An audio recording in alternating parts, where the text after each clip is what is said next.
Ladies and gentlemen, I did a video here showing you how Wycliffe Oparanya is in trouble. And I gave reasons as to why Wycliffe Oparanya is now almost facing charges in court. I also told you that there's another allegation that has come against Wycliffe Oparanya. Now, I personally thought that after realizing his mistake, he will probably avoid some of the things that he was doing and then get back to course the way it's expected by William Ruto and Raila Amolo Odinga, who gave him the job anyway. But now, Wycliffe Oparanya has gotten back to Kakamega to attack Fernandez Baraza, who is the closest ally of Raila Amolo Odinga in the Western Kenya region as we speak today. Maendeleo ile nilifanya hapa yeye amefanya. Na anaungana na mlevu mwingine kila saa wanaongea kwa Oparanya. Nasema wako watajua wajujui. Sasa nimerudi hapa uwanjani.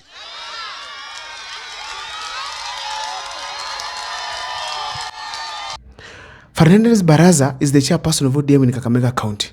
He was elected against Wycliffe Oparanya's wish. They attacked each other here and there. The deputy governor of Kakamega County came out and attacked Wycliffe Oparanya fiercely. Waziri mzima hauwezi kuja Shinyalu hapa kuja kufungua classroom imejengwa na CDF. Hiyo ni ukumbafu kubwa sana. Wewe tuletee maendeleo kutoka national government. Now, I thought that Wycliffe Oparanya is going to feel that no, this is local politics, I'm past it. Now let me proceed to the higher level. Ladies and gentlemen, Wycliffe Oparanya surprisingly went back to Kakamega and was hitting at Fernandez Baraza like he never left.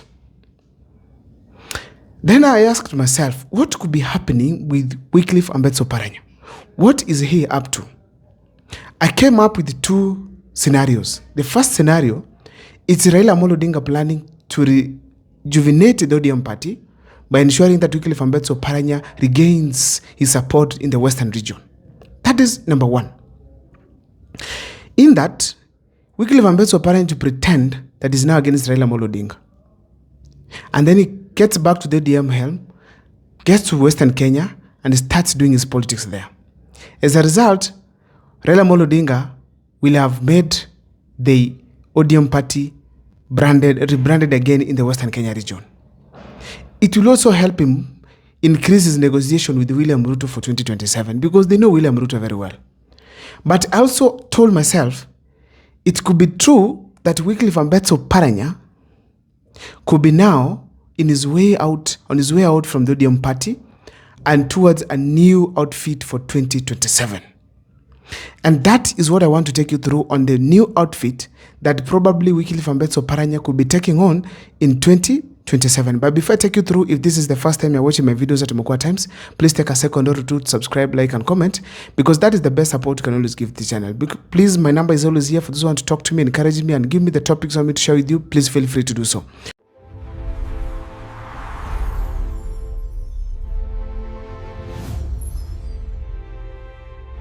What is Wycliffe Oparanya up to? In the ODM party, we have Edwin Sifuna, previously James Orengo, and now we have Osotsi, and of course Caleb Amisi, plus Babu Wino. These people seem to be speaking a different language from the other ODM bigwigs who are in the broad-based government. And I've felt like Wycliffe Oparanya, who was the deputy party leader of the ODM party, he's probably intending to lead this team. Towards the 2027 presidential ambitions. What is he planning to do? First, get out of William Ruto's government by resigning. Second, now after resigning, he will become a hero. We know what Kenyans celebrate in leaders. Of course, the ESCC might come for him, but all those intimidations, they increase the ability of a leader to become more popular. So after quitting the government, Oparanya will now be able to work with Edwin Sifuna, Babu Wino, and many other young leaders within the ODM party who have refused to board the broad-based government vehicle. I also feel strongly that he will not stop at Edwin Sifuna, Babu Wino alone. He will go to even George Natembeya so that they can combine efforts, George Natembeya, and Wycliffe Ambetsa Oparanya. They will then work together to unite the Western Kenya region. After uniting the Western Kenya region, they can either get to opposition or even go to the presidency directly. Ladies and gentlemen, that is the most likely scenario that is now going to happen in the Western Kenya region.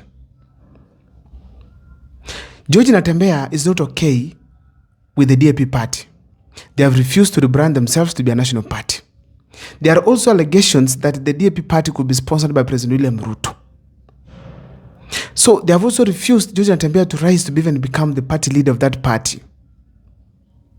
Now, George Natembeya most likely might quit that team and join another one for 2027. But we know at this point, he cannot form a party. He cannot lead any party. But Wycliffe Ambetsa Oparanya, if he resigns today, he will be partyless. Apart from that, he will not be an elected member of parliament or politician of any category. So he'll be able to come up with a party and go ahead to even popularize it across the country to an extent that it is going to be among the most popular within the Western Kenya region. That is the most likely scenario. Then Natembeya to go with for the gubernatorial seat of Trans Nzoia County again in 2027. Alafu Wycliffe Ambetsa Oparanya to head the Tawe movement together with other leaders like Edwin Sifuna, Caleb Amisi, and many other leaders who are against the broad-based government. Natembeya knows very well that he cannot propel that journey, that team alone, the Tawe movement alone. It needs other political figures that are very key. And there is where Wycliffe Ambetsa Oparanya comes in. Oparanya is liked by the people of Western Kenya, not just because he's an orator, because he's not such a good orator. First, he has good experience in leadership, but most importantly, he had a good track record when he was in Kakamega County as a governor. So that puts him in a position to be able to lead the people of Western Kenya. Now, then Oparanya can now even declare to become the president of this country. As a result, he will attract attention from William Ruto and the opposition side. So that will give Western Kenya some voice that is very important. When these people reach towards actual almost 2027 elections, they can increase the negotiating power of the people of Western Kenya. Now, as I started by saying, this could be the individual decision by Wycliffe Ambetsa Oparanya, but on the other side, it can also be Raila Amolo Odinga working to ensure that he becomes the person who is going to dictate again in 2027 as far as William Ruto's plans are concerned, because he knows William Ruto wants to finish him completely. Ladies and gentlemen, we also have to remember that William Ruto was very tactical by taking Ambetsa Oparanya, who could have been a potential presidential candidate in 2027.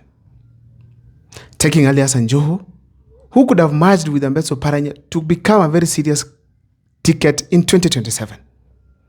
So it took them to tame them. So if Ambetsa Oparanya decides to quit with government and go to join another outfit, then William Ruto must be a worried man.